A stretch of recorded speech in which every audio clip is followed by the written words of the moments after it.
ఆంధ్రప్రదేశ్లో జగన్మోహన్ రెడ్డి గారు రాజకీయం చేయటం మానేసి సినిమాల రివ్యూలు రాసుకోవటంలో బిజీగా ఉన్నారు. ఆయనకి సినిమాల మీద, సినిమాలకి సంబంధించినటువంటి హీరోల మీద కాన్సంట్రేషన్ ఎక్కువైంది అనేది ఒక హీరో మనందరికీ తెలుసు, శివాజీ గారు. సాంప్రదాయని సుప్తిని శుద్ధభూసిని అనేటువంటి సినిమా రీసెంట్గా రిలీజ్ చేశారు. ఆ సినిమాకి సంబంధించి కొంత డివైడ్ టాక్ రావడం జరిగింది. ఆశించినంత విజయం అందుకోలేకపోయింది. దీని మీద ఆయన స్పందిస్తూ నిన్న ఒక వీడియో చేయటం అయితే చేశారు. దాన్ని సోషల్ మీడియాలో వైరల్ అవుతున్నటువంటి పరిస్థితి కూడా కనిపిస్తుంది.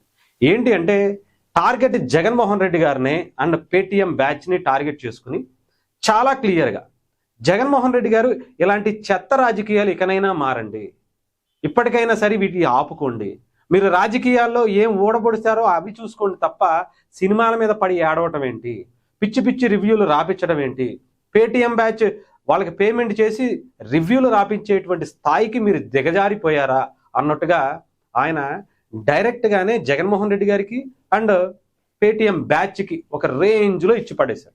ఎందుకు అంటే, రీసెంట్గా సినిమాకి సంబంధించి కొంతమంది వెబ్సైట్లు కావచ్చు, కొంతమంది పేటీఎం బ్యాచ్ కావచ్చు, వీళ్ళందరూ కూడా సోషల్ మీడియాలో ఇష్టం వచ్చినట్టు రివ్యూలు రాయటం, సినిమాని బ్యాడ్ ట్యాగ్ తీసుకొచ్చేటువంటి ప్రయత్నం చేశారనేది శివాజీ గారి వాదన. ఎందుకంటే ఆ సినిమా ఆశించినంత విజయం అయితే అందుకోలేకపోయింది.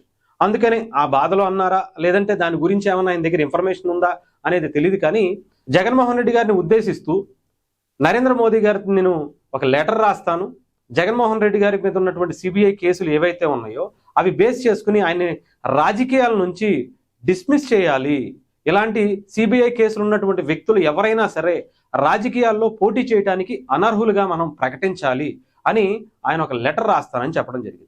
అంటే అలాగే అమరావతి గురించి కావచ్చు, అనేక విషయాల మీద ఆయన మాట్లాడుతూ నేను ఇలాగే ఉంటా, నేను ఎవరికి భయపడను, జగన్మోహన్ రెడ్డి గారు అధికారంలో ఉన్నప్పుడే నన్నేమి పీకలేకపోయారు, ఇప్పుడు అధికారంలో లేనప్పుడు నన్నేం పీకుతారు, మీరు సినిమా అనేదో డివైడ్ టాక్ తీసుకొస్తే నేను ఆగిపోతాను అనుకుంటున్నారా, నాకు ఏమీ అవ్వదు, పేటీఎం బ్యాచ్కి చొరకలు కాదు, నిజంగానే ఒక రేంజ్లో ఇచ్చి పాడేశారని చెప్పాలి.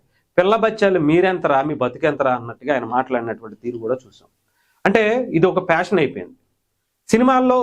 సినిమాలు చేసుకునేటువంటి హీరోలు చాలా మంది ఉన్నారు, వాళ్ళు కొంత రాజకీయంగా కూడా కొంతమంది వ్యక్తులు ఉన్నారు. పవన్ కళ్యాణ్ గారు అయితే రాజకీయాలు పూర్తి స్థాయిలో ఉన్నటువంటి వ్యక్తి.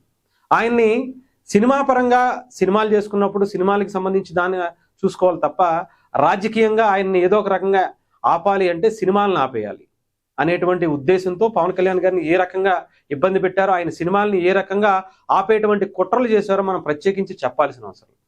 అలాంటి కుట్రలే ఇంకా చేసుకుంటూ, అంటే రాజకీయాల్లో ముఖ్యంగా ధైర్యంగా ఎదురుగా నిలబడి కొట్లాడేటువంటి పని చేయాలి తప్ప సిద్ధాంతాల పరంగా, పాలసీస్ పరంగా మనం మాట్లాడలే తప్ప ఇలా దొంగచాటుగా సినిమాలను ఆపేయటం, ఇలాంటి పనులు చేయటం అనేది ఒక ప్యాషన్ అయిపోయిందని చెప్పాలి.